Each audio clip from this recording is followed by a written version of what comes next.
Hello. I am live again from outside. I love being outside.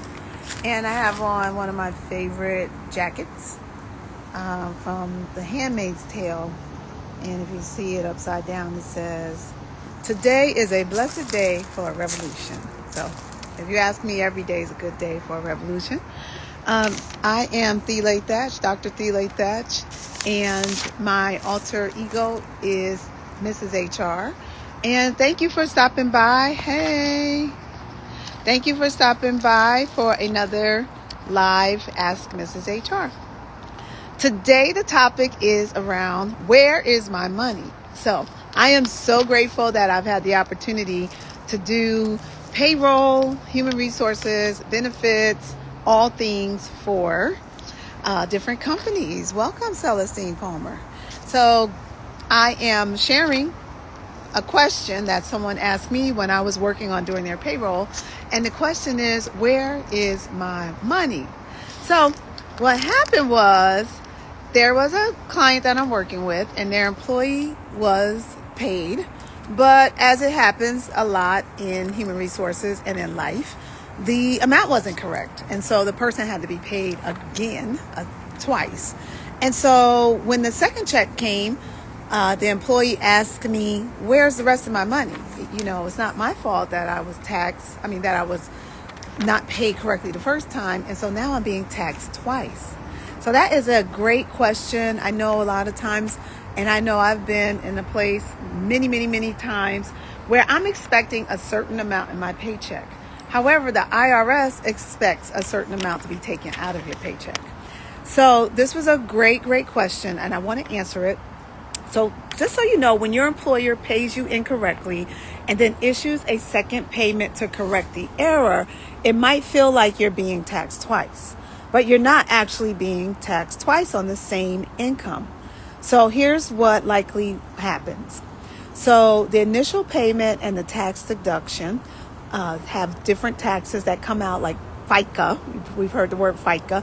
That's federal income tax, Social Security, and Medicare. These are all by law. The employer has to withhold that amount anytime you're paid. Then if you have a correction issue, that amount has to come out again. So what you need to do is check the pay stubs, make sure you're being paid the correct regular hours and overtime hours. And then the employee who asked me the question did the right thing, reach out to human resources. So employers can make mistakes. HR people make mistakes. I'm sure if you've met an HR person, you like me, you see we make mistakes sometimes, but we want to correct the mistake. And so we want to correct the payroll error. So don't hesitate to ask questions about your pay. Sometimes you may not have the right deductions because you didn't fill out your W-4 at all, or you didn't fill it out correctly, or you filled it out without getting your accountant's advice. So you want to check your W-4, make sure you have the right amount of taxes coming out. You may need to talk to a tax professional.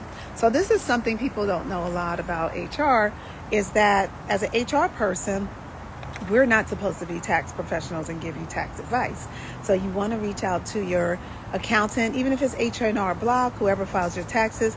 Ask them now, as you prepare your taxes, how should I file for my payroll taxes? And just make a copy of that, take a picture of it, so next time you have to fill out a W-4, that is correct. But in the meantime, if you're not paid correctly, we can correct it as we go. So that's one big point I wanted you to know. And so I wanted to also give you a quick example before I wrap up. And so let's say you were paid $100, but your employer accidentally paid you $50 the first time and then taxed you 10%, which would be $5. Then they corrected the mistake by paying you another $50 and you were taxed 10% again, and you had to pay $5 for a total of $10. So think about it that way. If you were paid $50 twice, you would have been taxed $5 each time, which totaled $10. If you were paid $100 one time, you would have been taxed the same amount, 10%, and then you would have been charged the total of $10. So the point is, you still got to pay the taxes, okay? $10 is what's coming out. I hope this was helpful. I'm really excited to be able to offer payroll services to you. and to your friends, family. So please make sure you tell people that Ask Mrs. HR, Thiele Thatch Consulting. We do everything from hire to retire. We help you hire people, job descriptions, recruiting, and we help you with payroll. Now, I'm not a tax accountant. I'm not an attorney, but I am an HR person. And we also have a podcast that I would love for you to check out on YouTube. Just go to Thiele Thatch, Thela Thatch. And on this podcast, I'm talking to small business owners, entrepreneurs, really smart people of all walks of life, all people, all ages, getting their advice on how they're running their business, how they're using human resources. So I'm really excited about 2025. God spoke to me and said, get your house in order. Okay, so we're getting our house in order in 2025. We're making sure our pay stubs are right, our W-4, our 1099s, all of this paperwork that needs to be due by the end of the year. Let's start cleaning that up now. Let's start making sure we have a strong relationship with human resources who can be a partner in getting your house in order and making sure you have your money right. So until next time, I will see you on Fridays at 11:30 for Ask Mrs. HR. Send in your questions. If you want to be on the podcast, just reach out to me. I would love to talk to you. And have an amazing weekend. I'm so grateful for you this Thanksgiving holiday. I'm grateful for you. Have a great day.